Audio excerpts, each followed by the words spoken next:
Hare Krishna, welcome back to our Swadhyay online reading retreat labs presents Power of SAP series, the gateway to spirituality. And in this, we're continuing the Gita daily series.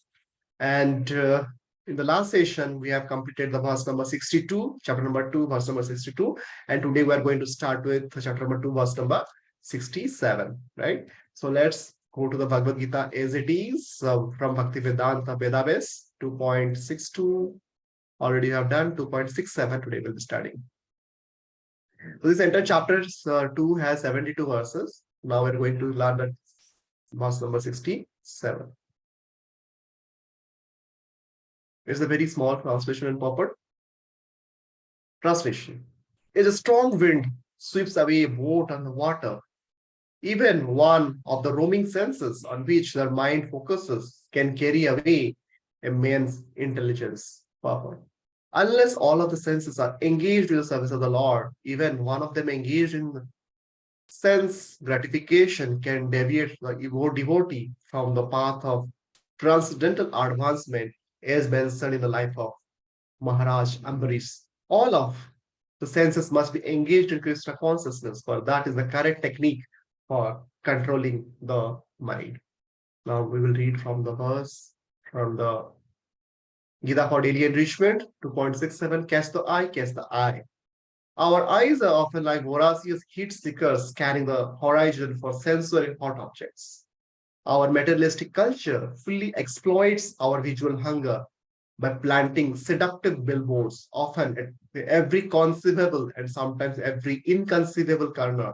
It corners us into ceaseless visual stimulation and thoughtless mental agitation. Once our mind is agitated by material desires, we almost instantaneously forget or neglect our spiritual identity and our devotional destiny. We become possessed by an illusory sense of I-ness. We think of ourselves as males and females, as our bodies as capable of enjoyment independent of Kṛṣṇa. Due to this misconception, we become disconnected from Kṛṣṇa. Our pleasure-seeking propensity loses its spiritual avenue. Soon it gravitates down a materialistic freefall toward the object that invaded us through the eyes. Thus, one temptation catch the eye, then soon catch the eye. The bewildered soul overcome by materialistic misconceptions. The Bhagavad Gita empowers us to fight off such visual captivity when first the causes us that mental distraction by then one of the roaming senses is lethal enough to blow away our intelligence 2.67 and second urges us to jealously guard each one of our senses from misdirection 2.68. You can polish our eyes more easily when we let them drink sumptuously the beauty of Kṛṣṇa as manifested in his deities, because then our visual hunger is not repressed but redirected and satisfied. As we steadily habituate our eyes to feasting on Kṛṣṇa's beauty, he catches our eye and snatches our real eye, the soul, after the clutches of religion back into his eternal embrace. Verse number 67, translation once again. We'll read here. As a boat on the water is swept away by a strong wind, even one of the roaming senses on which the mind focuses can carry away immense intelligence. With this, we have completed this particular verse, chapter number 2, verse number 67. So we will go to the mind map once again. So we have read this one. As such, in this verse, not such difficult words. So there is no such word of the day, but if you still find something, you can keep it here.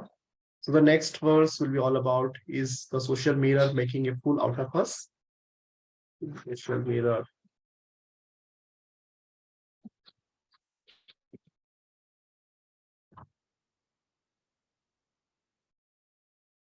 Is the social mirror making a fool out of us?